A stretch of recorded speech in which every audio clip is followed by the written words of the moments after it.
So if you haven't been around, about a month ago now, because we had missed a couple Sundays, we started the book of Nehemiah. We're going through one chapter a week until we are finished. And the first week I asked you, how many of you have read the book of Nehemiah? And almost none of you have. And again, that's not condemnation. That's not guilt tripping. It's a hard book. It's something we don't understand sometimes. And I think what we're going to explore and see is that God's word is so alive. God's word is so practical. Even books that maybe we've never even heard of or considered, we see the application for our everyday life. And what we learned was about this gentleman named Nehemiah. And if you are a leader in here, all of us in some way are, but if you're in management, if you're a pastor, if you're in any sort of leadership, he is the greatest character in the Bible to study when it comes to leadership, because I think he leads with such a beautiful God-given heart. He trusts God. He has burdens. He does the things God asks of him. He has these this grace about his aura of who he is as a leader and how he motivates people to serve and to lead. And what we found out is this Nehemiah was a slave. He was thousands of miles from his home. He was a cupbearer to a king named Artaxerxes. And then one day some friends traveled, well, it wasn't one day, it was about 7 months. Friends traveled from Jerusalem to where he was at to say, hey, Nehemiah, Jerusalem's in trouble. Our people are in trouble. The walls are burned down. And if you were here that first week, we realized that the walls were not ornamental. The walls were meant for protection. And they had no protection. They were vulnerable. They could be taken over at any point. They were suffering immensely. And Nehemiah fell to his knees and cried. And he prayed. And he got this huge burden because he wanted to do something about it. So then when we got to the second week, the beginning of chapter 2, what we saw then was this boldness. Like I almost slipped up and said something I shouldn't have said, but he was so bold in what he did going before this king. And he said, King, you are the reason my people are suffering. You need to send me back. You need to give me the resources. You need to help me. You need to pay for everything. You need to fix what you have broke. And if you remember, I compared it to a Ukrainian slave going to Vladimir Putin in Moscow saying, you messed up our capital. You need to go fix it and send me back. And to the great surprise, the king said, okay, go back. I'm going to give you everything that you need to succeed. And today, in our third week of Nehemiah, what we're going to see is the voyage back and how he gets back to Jerusalem and the things that he experiences and the vision that he cast. And so as we sit here, a few weeks back ago, I talked about the enemy of apathy as a church. And if I told you that our greatest threat as a church body is not people outside the church, it's not other religions, it's not the government, it's not the culture, it's not persecution, it's not judgment, it's not anything like that. Our biggest enemy, Leroy, is comfort. Fallen into the sense of this is the way things have been, this is the way things need to be done.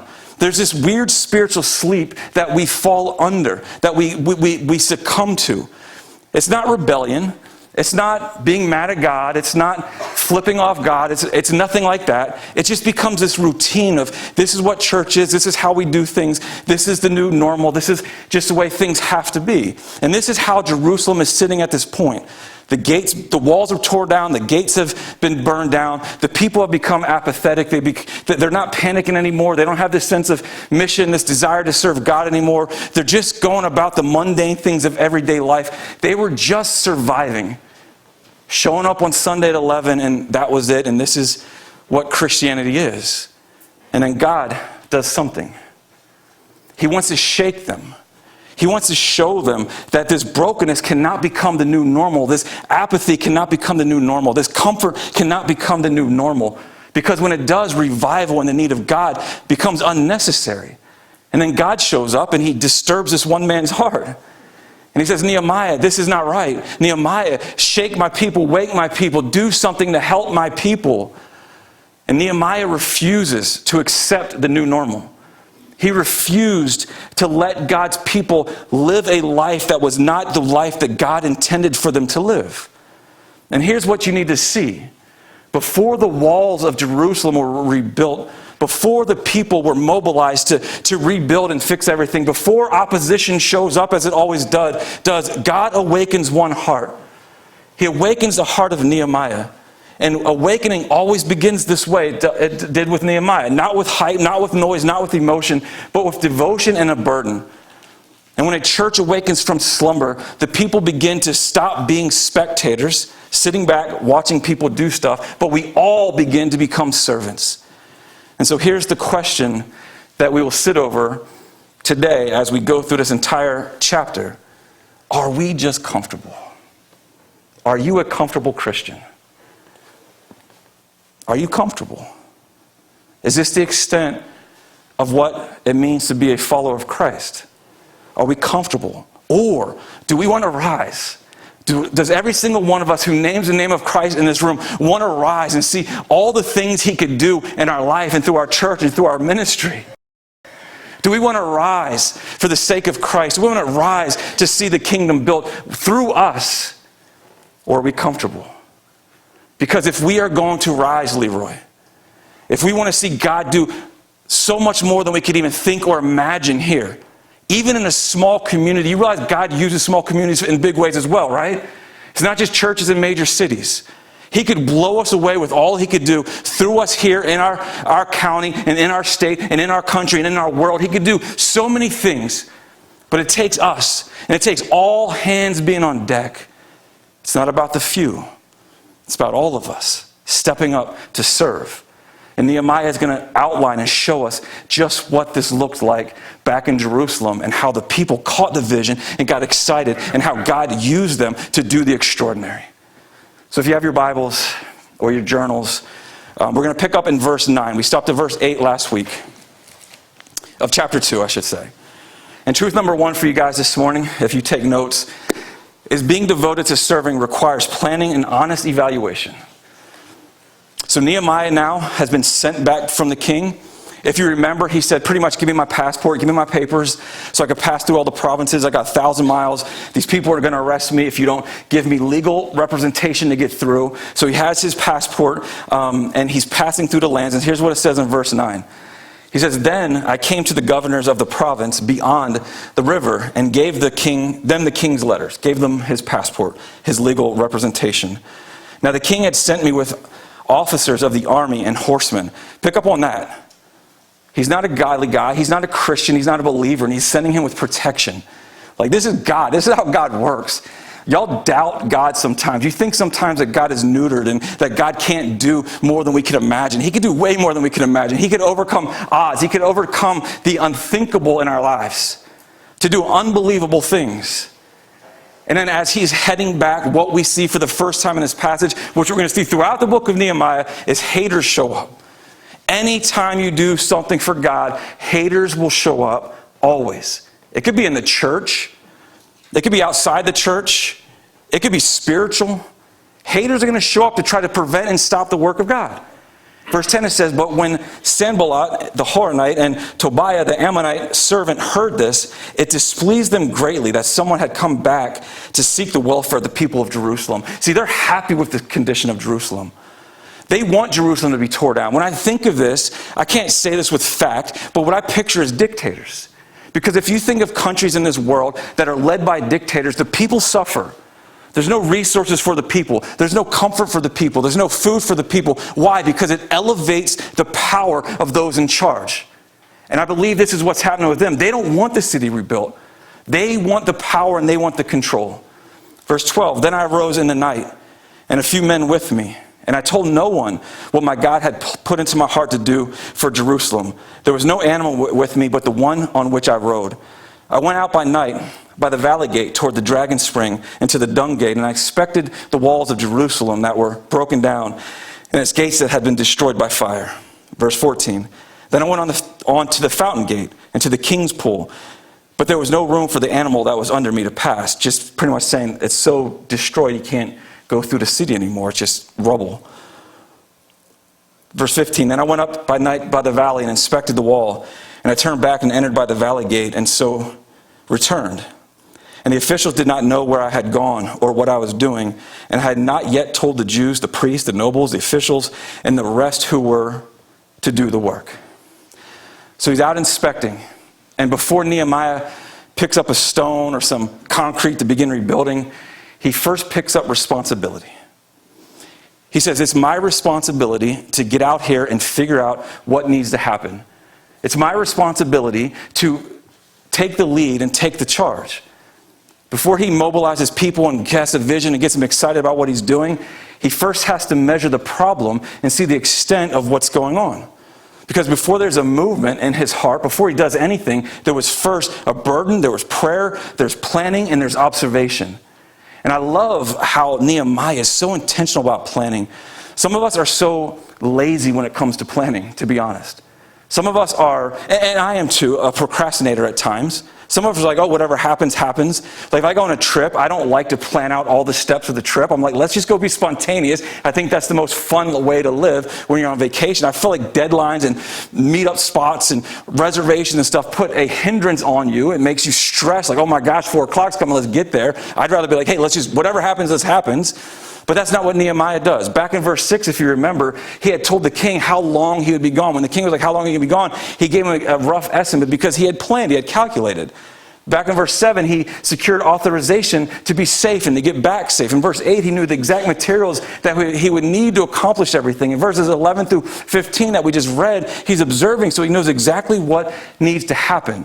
See, he's not being fueled by this emotional enthusiasm to serve God.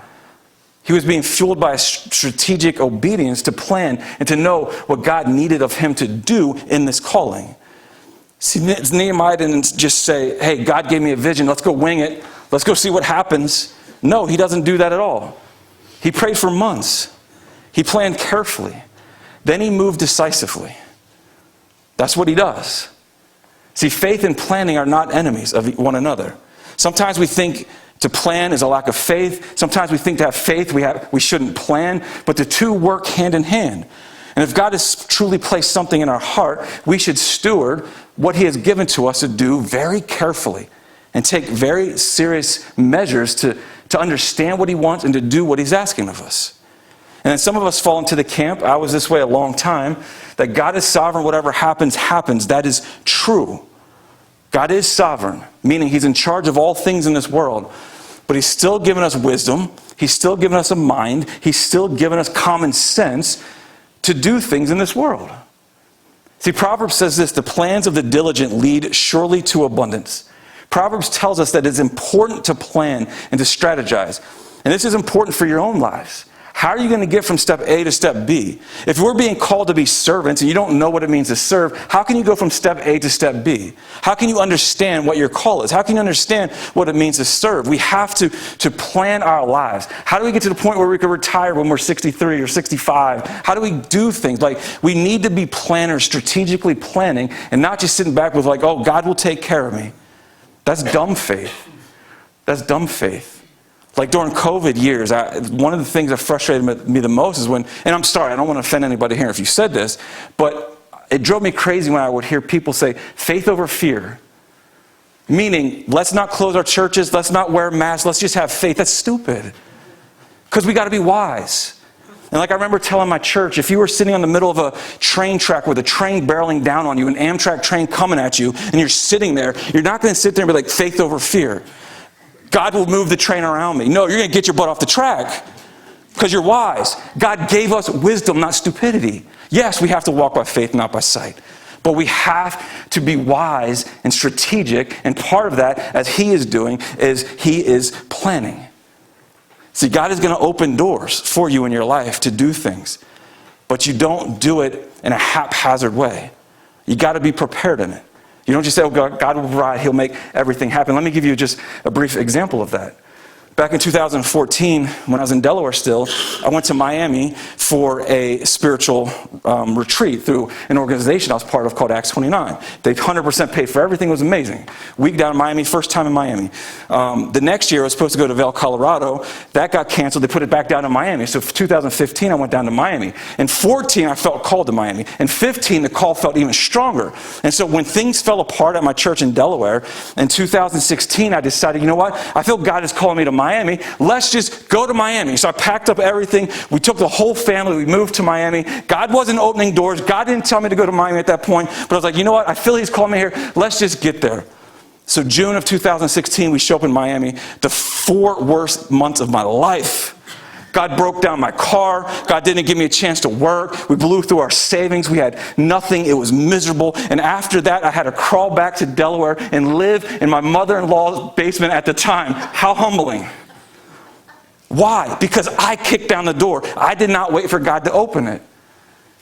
Fast forward to 2018, God opened the door with the church I went to. I didn't do anything.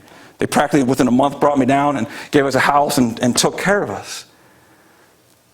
We don't kick down doors. We wait for God, and we plan, and we trust him. See, bold faith is not reckless leadership. It is spirit-led preparation. Now, let me show you something else. I love this about him. He doesn't rush into action. In verse 11, it says he stayed 3 days. See, the older I get as a pastor, the more patient I become. And maybe too patient at times, but I've become very patient. It says he also went out at night. He didn't want to expose himself. He was going under the cover of darkness. He was going out quietly. It says he tells nobody about what's going on. Why? Because immature leaders announce everything on their heart. But mature leaders assess the issue, they ponder it, they take it before God, they pray, and then they tell the people of what God is doing. He did not want to present half-formed ideas to the people. He wanted to know exactly what was going on. He didn't want to act from emotion. He wanted to act from stability and a place of strength. And he also wanted to clarify things before the people before he communicated. Verse 12 is critical. He said, I told no one what my God had put into my heart. Sometimes you got to sit on that, y'all. God will give vision. God will give excitement. God will do something in your heart. Sit on it. So many times I've heard people say, God told me to do this, and then a month later they're not doing it, and I'm like, what happened? Like, oh, it wasn't of God, it was just my own emotion. If God is stirring your heart, sit on that for a season. Keep it to yourself. Pray about it. And if God continues to build that burden, he continues to give you more and more vision, then it could be time to speak. This is what he's doing. And let me connect this for us. This in some ways has been my approach here at Leroy. Being patient and just observing and walking around and listening and hearing. And in no way am I comparing myself to Nehemiah. In no way do I think I'm that type of leader. He's one of the best leaders we've ever seen. But what he did is he spent 4 months of evaluating and planning and just figuring things out. Again, because when we move, we need to move wisely and strategically. And it has to be something that's birthed from God, not ourselves. And for me, I've been here for 9 months now, I believe it has been. And we've made some little tweaks here and there. I've heard some grumblings about some of the little tweaks we've made. And I mean, you're never going to please everybody. I know that. But there's also big vision, things that I could see the future of Leroy being. I could see things that God could do here. But those are things I'm keeping in my heart. The season's not right. The timing's not right. And you always have to ask myself, Mike, what is the reason for your heart behind what you could see happening? Is it my ambition? Is it my dreams? Or is it birthed by God? See, Nehemiah is walking around the city, seeing the destruction, seeing the rubble, seeing everything that's broken down. And as I walk around Leroy, at least right now, the one thing that I can say is our broken wall is we don't have enough servants. That's every church ministry, to be honest. That's every church ministry. What is happening is the few are doing the majority. And when the few do the majority, the few begin to get burned out. The few become discontent. The few become angry. The few become bitter. The few become resentful. We need more people. We need everybody, all hands on deck, to serve and to carry the weight of the ministry. And if we're going to rise and see God do amazing things here, we have to all step up into the position of saying, yes, God, here I am, use me. Because the work that God has called us to is too important. It's way too urgent. We can't just sit back and be comfortable Christians. Jesus never called us to be comfortable. He called us to be servants, not spectators. There's so many things we could use. We need more leaders. We need more greeters. We need more hospitality workers. We've been asking for months for children's church workers. We need nursery workers. We need more teachers. We need evangelists. We need servants above all. We need everything. Not because we're trying to build a program, but we're trying to continue to build God's church and build up his people to serve him. And the scriptures are very clear about this. In 1 Peter 4:10, it says something important. A couple weeks back on a Saturday, we had our spiritual gift seminar. And I pointed out to the people who came that all of us, every single person I'm looking at, has a spiritual gift to be used in God's church. And 1 Peter says, as each has received a gift, use it to serve one another as good stewards of God's varied grace. And notice two things he says. Each of you has received a gift, even though you might not believe it, you have. And each of you must use that gift in the church. See, grace that God gives us by giving us gifts is not meant for us to be stagnant. It's meant to propel our service in the church. If you are saved, you are gifted. If you are saved, you are called a servant. If you are saved, you are called to be responsible. And one of the most astounding verses in the New Testament, Jesus says about himself in Mark chapter 10, again, if we think of who Jesus is, God in the flesh, he says, whoever would be great among you must be your servant. For even the Son of Man came not to be served, but to serve, and to give his life a ransom for many. Even Jesus came to serve, not to be put on a pedestal, not to be comfortable. Was Jesus ever comfortable? I don't think one day of his life. Maybe when he was younger, before all this went down, maybe then. See, the culture says greatness is visibility. Greatness is Mike standing on a stage and he gets the spotlight and look at all the eyes on him. Hundreds of eyeballs looking at him right now. But that's not what Jesus says. Jesus says the greatest are the ones who serve and humble themselves. The world says, hey, climb the ladder. Jesus says, no, bend your knee in humility to service. Just like I did. And here's the heart of it. We do not serve to become valuable. We serve because Christ has already made us valuable. It's a big distinction. Jesus did not wait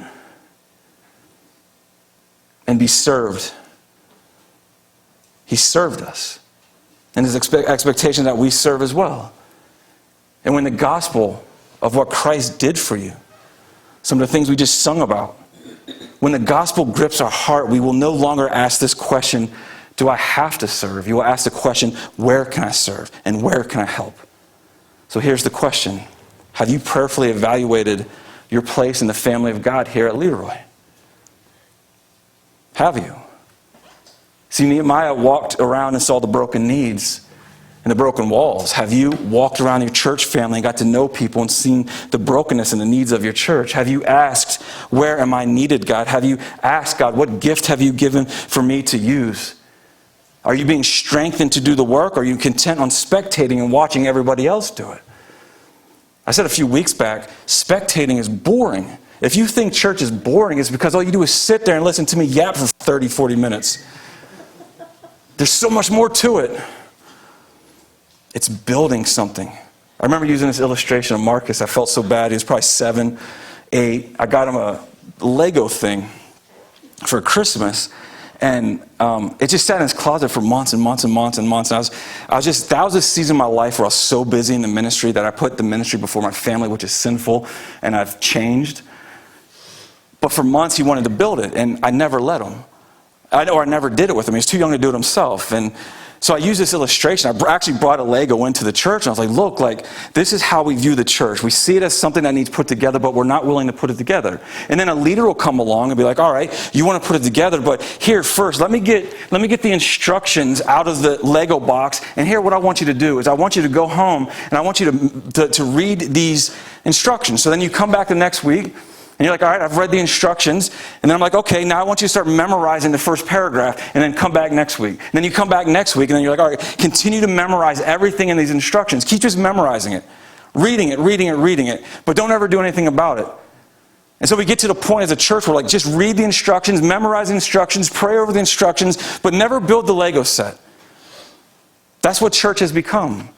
We've created spectators who want to memorize and know God, but we don't ever put the Legos together. That's boring Christianity. That's boring. Does that make sense? That's so boring. And if we're honest, Some of us have to move from spectating to serving. Some of us have to move from reading the Lego instructions to actually putting the Legos together. All right, truth number 2. That was the longest one. Don't feel like, dang, we're going to be here long today. The next 2 are quicker. Truth number 2 is being devoted to serving also starts with a compelling vision. So he's taking it all in. And then what he's about to do is cast his vision to the people of Jerusalem who have been comfortable for hundreds of years.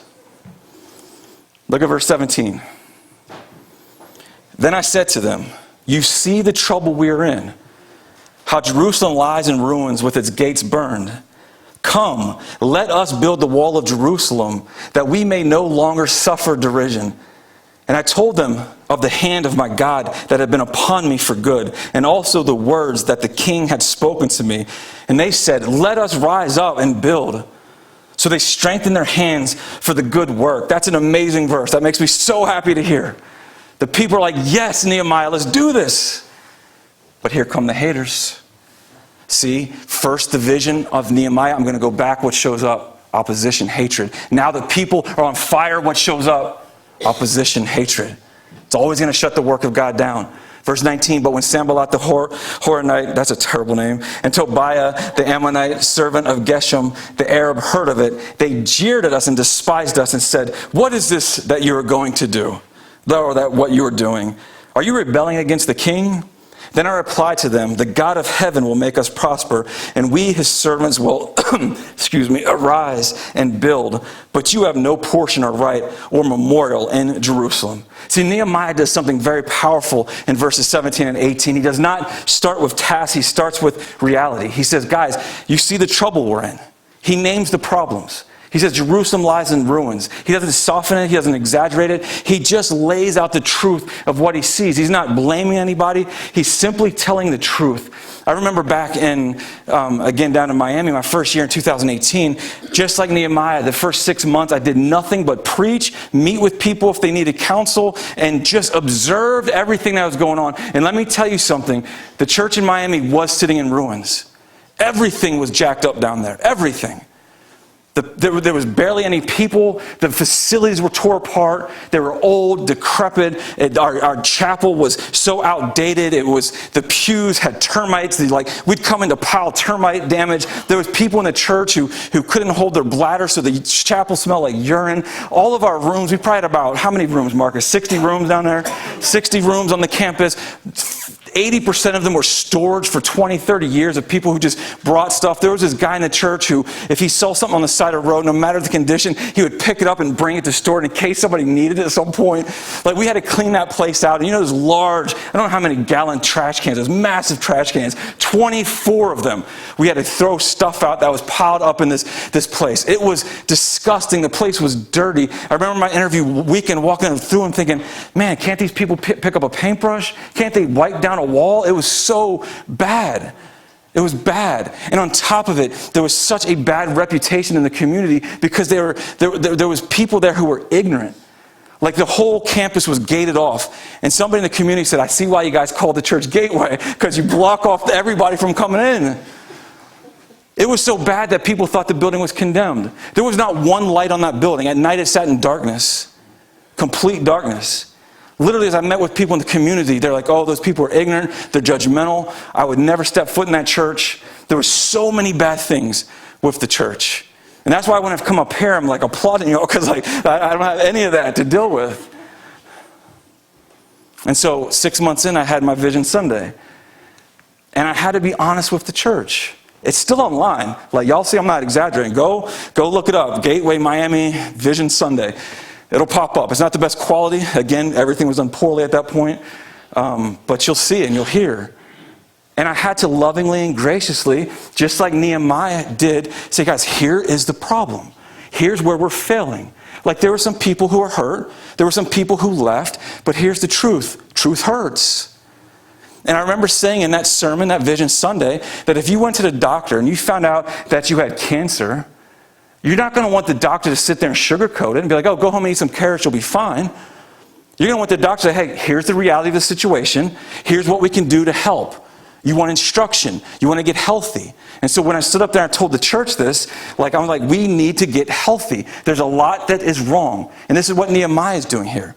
I remember having a guy, he ended up being the president of True North. His name's Michael Baleka. He said to me, I hope this doesn't offend anybody. Maybe I shouldn't say it. No, yeah, I'm not going to say it. Never mind. He just said how bold I was to confront the church lovingly the way that I did. In a Spanish term. So if you speak Spanish, and maybe you can figure out what I'm saying. But this is what Nehemiah did. He had to confront them. Lovingly. Patiently. But with hope. And then he said in verse 17, come and let us build the wall of Jerusalem, that we may no longer suffer derision. So God's name is no longer made fun of. And notice the shift. From ruins to rebuild. To hope. From shame to restoration, from you see the trouble we're in, to let us come and build. The phrase is everything. This phrase means everything. He did not say, you go build. He said, let us build.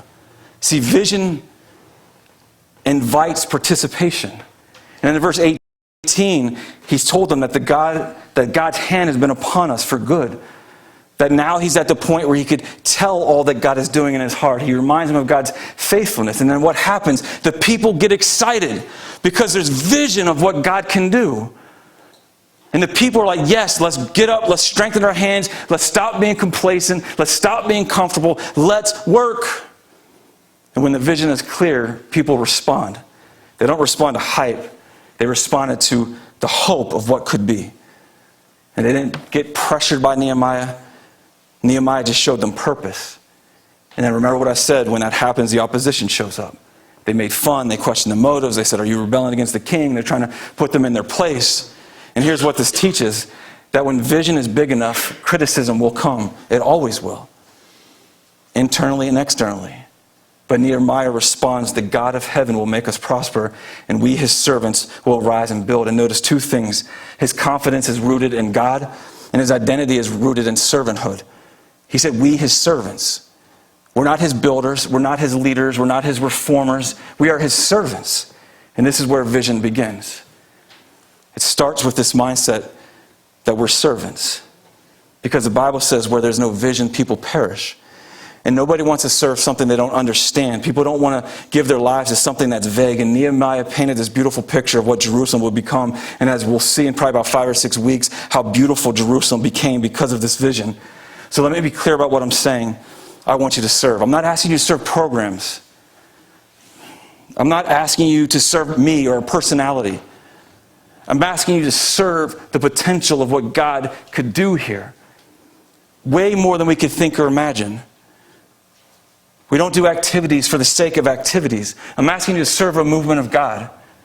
See how Nehemiah prays for vision and prays for power and prays for strength. I think one of the weaknesses of all churches, not just our church, is that sometimes we just put things on the calendar for the sake of filling up a calendar, and we're not asking God, God, what is it that you want us to do? What is it that we need to do in order for people to know you more fully?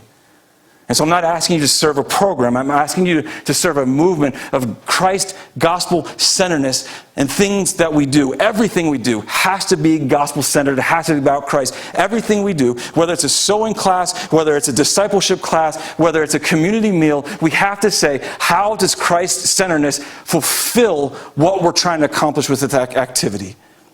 Because we could quickly fall into a club instead of a church. A club that appeases and wants the needs and the fun of ourselves instead of the mission that God has called us to. I'm not saying don't have fun. I'm saying Christ has to be the center of everything that we do. I want to see a church where more and more leaders are being trained and our community is completely saturated and reached with the gospel. I want to see Christ glorified in everything that we do. And that's not ambition, that's obedience, and that's trust. And like Nehemiah, we have to start with where we are at. And like with the walls of Jerusalem being broken down, we have work to do as a people. I have work to do as a pastor and as a leader. If we're going to saturate this community, y'all got to be equipped to do that. You got to know what that means. You got to know what the love of Christ looks like for all of humanity. And we must not talk about it, we must do it. And we're going to do it. We're going to evangelize this community. And that does not mean knocking on doors. That's, guys, again, not to offend anybody who's older in here, that doesn't work anymore. Things evolve in God's church. The message of the gospel will always stay the same. The methods in which we reach the community must always be adapted and must always be changing for pure effectiveness. That's why Paul says, to the Greeks I became a Greek, to the Jews I became a Jew, to the Romans I became a Roman. We have to adapt, but the message has to stay the same. We have to love this community with the love of Christ fully and completely. Not because we want recognition or to be a great church, but because Jesus loved us first, and this is the mission that he's called us to. And every single thing that I said has one purpose. This is my personal vision for our church, not necessarily our church's vision. I shared this at our new members class. To be a family, we are family first, that is devoted, completely committed to what? To God. Committed to loving him above everything and loving people above ourselves and making disciples. This is our wall. This is our rebuild. This is our let us rise moment. And just like Nehemiah, this will require all of us strengthen our hands for the good work. Not watching others build. Not sitting back and critiquing what we're doing or what we're not doing, what we've changed or what we might not change or what we're going to do. It's but stepping in and serving the King of Kings. Because vision without participation is just inspiration, but vision with participation becomes transformation. So let me ask you, when people look back years from now after God does way more than we could think or imagine here, even things that I can't even dream up right now, will you sit back and say, hey, I was a spectator and I watched God do that? Or will you sit back and say, hey, I was a participant in the glory of God and the way he built his kingdom here in Leroy? Will you be a part of it? Nehemiah says, come, let us build, let us rise. And they responded. And Leroy, I'm telling you, the hand of God is for us. He's upon us. So let us strengthen our hands for the good work that he's calling us to, even though we don't know exactly what that is yet. Let us rise, and let us hearts be prepared to rise. Final truth. In order to rise, we need all hands on deck. Now, this is all of chapter 3. Read chapter 3 as homework this week or this afternoon. I'm not going to read all of chapter 3. To be honest, I would lose all of y'all. Y'all would be asleep. Because all it does is highlight. It's beautiful, but all it does is highlight who served, what they rebuilt, what they did. Now, I'm going to give this big picture of what happened in chapter 3 because I think it's very important. But go home and read that today or this week and just see how God's people stepped up. But a couple weeks back, I talked about cruises and Bev. Is Bev here today? I haven't seen Bev. I don't think she's here. She just went on a cruise. I was jealous. She came back all red. I was like, dang. Like I told y'all a month ago, I'm so pasty now. I'm so ghostly. Like, dang. But I love cruising. And one of the things that's amazing about cruising is the amount of people that they could fit on a ship. I know some of the bigger ships now, they could have 10, 12,000 people on it. It's insane. Most of the cruise ships I've been on 7 or 8 cruises. I think 7 cruises now. Usually about 5,000 to 6,000 people. And if you think about that, we have a community of what here in Leroy? About 1,000? So that's 6 times us on one boat. It's a floating city. And what's amazing about that is the amount of people it takes to pull that off of staff on the cruise lines. How many people do you think it takes to operate one cruise ship? How many workers on the ship? Take a guess. 12,000. How many? 12,000.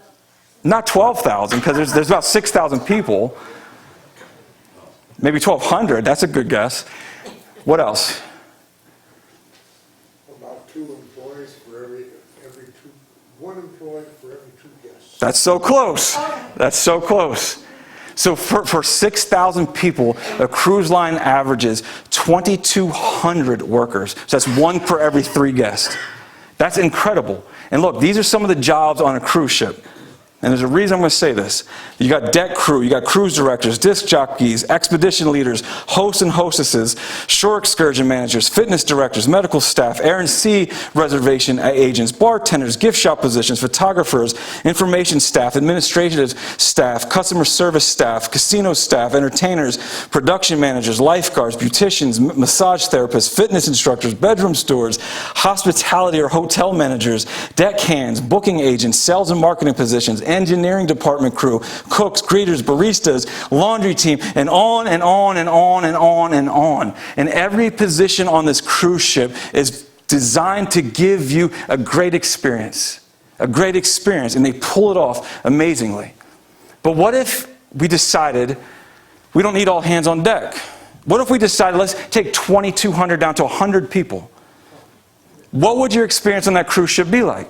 So all of a sudden you got the cook also having to run out during lunch hour to fix beds, 10 beds, and then quickly run back and hope they didn't burn everything. You got nobody at the information booth anymore because they're off up in the massage parlor rubbing down people's backs. And they're not doing things to the best of their ability because they're stretched thin, because they're trying to do everything. What's that saying? Jack of all trades? Master of none? Yeah. It wouldn't be a pleasant experience. See, what would happen is if you went on that ship, you'd be like, forget this, I'm never going here again. I'm going to go over to Royal Caribbean. They got 2,200 staff. They're going to give me the great experience. Now you see where I'm going with this. All hands on deck are required. We are all needed, all of us here at our church. Now I'm not saying that we need to create a cruise ship. We've already talked about this before. We're not a cruise ship. We are a battleship. We're not about comfort. We're about war. And I'm not saying that, if we don't have all hands on deck, then people are going to go to the other church down the street. We are not in competition with churches. I mean, yes, some that are faulty and wrong. Like, we don't want people going into cults and stuff like that. But our other Baptist churches and like-minded churches, we're not in competition with them. But we do need to have all hands on deck. Right now, we're in a position that we don't have a lot of younger people, but we do have some. If a younger family comes in with 4 kids, what are we going to do on a Sunday morning? See, we need all hands on deck. I know, looking at all of y'all, there's people in here who love kids. There's people in here who could serve in that ministry. This is part of the mindset of having all hands on deck. And so many other areas. And see, what Nehemiah is about to show us is the people who rose to build, all hands were on deck. In this chapter, 49, in chapter 3, 49 different groups of people were mentioned. And 15 different positions were mentioned. Here's what he mentions in chapter 3. These are the people who rose to build. The high priest, the goldsmith, the rulers of the half district, daughters of the half district, the ruler of Beth Hakerem. Remember I said, just say it. People believe you know what you're saying. Ruler of Mizpah. Ruler of Beth Zor, the ruler of Keith, the priest, the laymen, the temple servants, the keepers of the gates, and the merchants. And here's what it's teaching us. Again, all people, all gifts, all skills, all hands on deck to serve. See, God will use you regardless of who you are, regardless of your past, regardless of your gender, regardless of your age, regardless of anything in your life. He wants all hands on deck. And a couple observations of the people he used was first with the high priest. That's amazing to me. These were the high priests. These were royalty in the Jewish church, in the synagogue. And yet they're getting their hands dirty. See, our leadership needs to be the examples of this. And they are. And then also, one thing that's disappointing, if you look in verse 5, it says the nobles stood against the service of the Lord. They were too good. And no matter how compelling of a vision we share, no matter how much even God may put something on your heart, there's always going to be people who will be like, nope, not me. I'm not going to do it. Verse 8 says the perfumers and the goldsmiths were used. These are people that using their talents for the kingdom of God. Perfumers, like you would use incense in the temple. Goldsmith, they would probably use their gift to build the walls. They were doing things to build the church of God. I'll never forget a few months back, an example of this is I was aware of some people in need, and we didn't really have any money in the budget to help people in need, so I was like, all right, we got to do something. That Sunday, Ed Pepper walks in the church, and he's like, hey, Mike, have this idea. Why don't we host an auction and raise some money? See, what Ed did is he used his gift. He used what he's good at to build the kingdom of God and to serve God with his gifts and his abilities. And I remember standing outside. I said, Ed, let's go outside real quick. And I was like, you're not going to believe this. Like, God put this on your heart. Because this is my conversation I just had, and now you're coming to me with this. This is perfect timing. This is God's timing. This is how God works. And Ed's heart was open to what God was challenging him to do. And it was a phenomenal idea. I think we raised $2,200 that night at the auction. Literally had people spending $200 on 8 cookies around that area. I mean, one of them was even bitten. Like, it's like, come on, you're still going to spend. But it was the generosity of our hearts. And do you know how many families we served? You know how many families we got to serve in our church and in our community? Even the Burr family, whose house or their garage or whatever burnt down, we were able to give them $500 from that money. That's beautiful. And I wish Myra was here, because she would list off all the things we did. We just talked about it Friday night at our leadership meeting. So Ed, thank you. Thank you for listening to the heart of God. You just got to do it more often. Well, we got to do it at least once a year. Once a year, definitely. And one thing that's interesting here is in verse 12 also, who else is serving in verse 12? The daughters. The daughters. And what are they repairing with their dad? A tower. The daughters are getting their hands dirty. And listen, God uses women too. Women, you don't sit back as spectators and watch the men do the work. Look, I like to point this out a lot and apologize to any young lady or older lady who's been in the church. There's this teaching that's prevalent in the Christian church, that the Christian church is sexist, that it's all about this male-driven dynamic in the church. That's not true. It's not true at all. Yes, the Bible is full of great men. Yes, God gives order to His church. Yes, God gives order to the home. And the Bible has so many great men. Men who are church planners like Paul. Men who are like Peter, who go out and do great things. You have people in the Old Testament like Joseph. Amazing men in the Old Testament. But you also have amazing women who are just as powerful and maybe more powerful. See, the Bible never silences women. In that culture, when women needed to be silenced, the Bible always gives them a voice, and that was so unique. It was so powerful. The Bible never objectifies women. It gives women purpose. I mean, if you think of people in the Bible, there's a lady named Deborah who was a judge over the men of Israel. That's the number one position in God's kingdom back in the day. Esther is a woman who was a lot like Nehemiah, who stood before a king to deliver her people, who was just as bold, maybe even more bold than Nehemiah was. Jesus has women following him constantly, there by his side, helping him, take care of him. Jesus shows himself to a woman first after he resurrects, because that's how much he honors and values women and how much he puts them into the game. And in a culture where women were not seen or heard or respected, Jesus presents women as models of faith to the world, and he's so countercultural.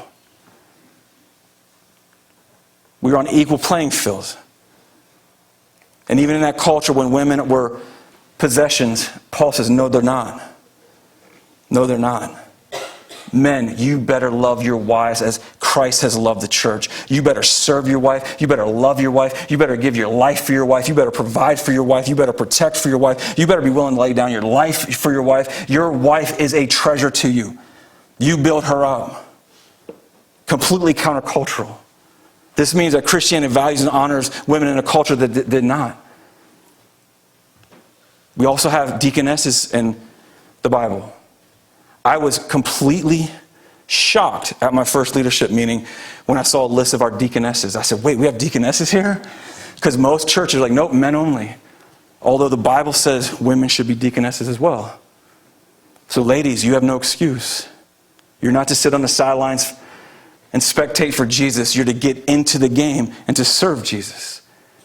And one more thing I want to point out in this chapter is 9 times it says this phrase, next to him, next to him, next to him. Next to him was Marcus. Next to him was Randy. Next to him was Joe. Next to him was Ed. Next to him was Dwayne.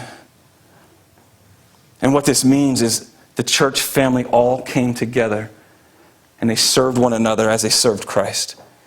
And they did an amazing work. And because all hands were on deck, 21 areas in the church or in Jerusalem were rebuilt. These are what they rebuilt. The fish gate, the gate of Yeshana, the seat of the governor, the broad wall, the valley gate, 1,000 cubits of wall. This one I would not have rebuilt, the dung gate. That goes to somebody else. The fountain gate, the wall of the pool of Shelach and of the king of the garden. They rebuilt all the stairs. They built a section of the wall near the armory. They rebuilt all the doors. They rebuilt everybody's house. They rebuilt the neighbors' houses. They rebuilt the tower. They rebuilt the water gate and all the walls around it. They rebuilt the great projecting tower, the horse gate, the temple chambers, the merchant area, and the temple servant houses. They did all that. That would take a long time, right? Does anybody know how many days or weeks or months or years that Nehemiah says it took for them to rebuild this? 52 days. 52 days. Why do you think that is, Sandy? What? Why do you think that is?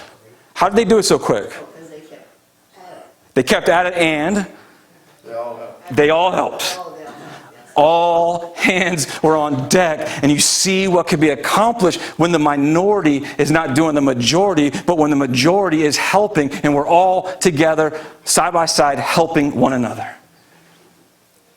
So holy cow.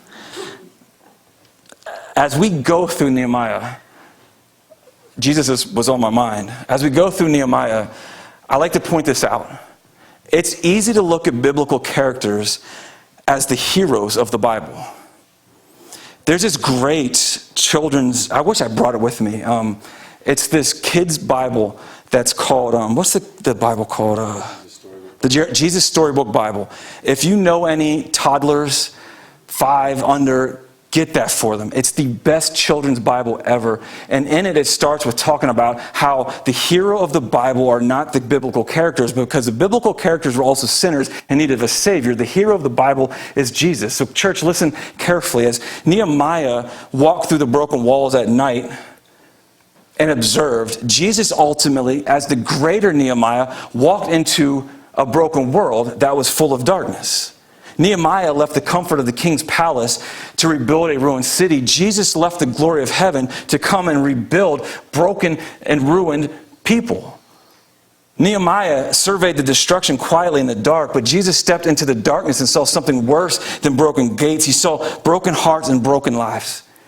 Nehemiah rallied the people and said, "Let us rise and build." But Jesus looked at his disciples and said, "No, you come and follow me and give me your life." And here is the difference.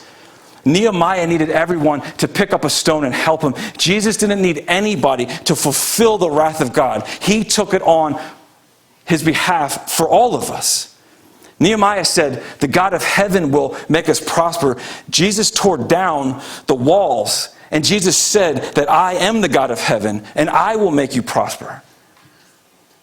Nehemiah had to rebuild walls. Jesus had to tear down walls. Nehemiah had to build walls to keep enemies out. Jesus came to build a church that would allow enemies in. The greater Nehemiah. Nehemiah took 52 days to rebuild a city. Jesus has spent 2,000 years building his church and building his kingdom with great patience here.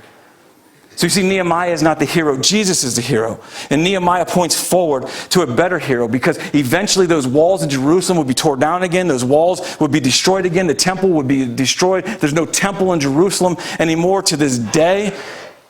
That was a very moment-by-moment thing. But what Jesus builds can never be torn down. It's eternal. And here's why this matters for us. We don't serve, church. I'm not calling you to serve because you have to, or you have to get God's favor. We serve because it's been so freely given to us. And we're not rebuilding to see victory. We're rebuilding from victory. And on the cross, Jesus strengthened his hand for the greatest work ever done. He served us as a servant and humbled himself to the point of death, and he gave his life for all of us. And when he rose from the grave, he didn't say, "Hey, church, become comfortable and sit back." Do you remember the one word, 2 letters, starts with a G, ends with the O, that he said to us? Somebody like, Go. public school. Go. Homeschool. Okay. No, you're not homeschooled anymore, it was. Yes, go, Mo, thank you. Go, Mo, there we go. Go, yes, he said go. Don't sit back, don't be apathetic. Don't be comfortable. See, the gospel frees us from being spectators, and the cross should prevent us from living selfish lives. See, the resurrection gives us courage, and the Spirit empowers ordinary people like we saw in chapter 3. Everyday people to build something of eternal value. So Leroy, if Jesus has served us and gave his life for us, should we not serve him? Should we give him our leftovers, or should we give him the full turkey Thanksgiving meal? We should give it all. If he carried his cross, can we not carry our responsibility? If he died for us, can we not die for him? And so here's our call. Let us rise. Let us build. Not because our walls are quote unquote broken down, but because the tomb is empty and we have a story, we have a message, and we have a purpose. Not because we are pressured, but because we are redeemed. Not because the pastor needs help, but because the King of Kings deserves our glory.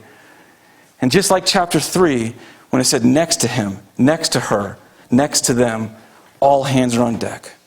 So Leroy, let's strengthen our hands for the good work, because Jesus is building his church, and we get the joy of being a part of it.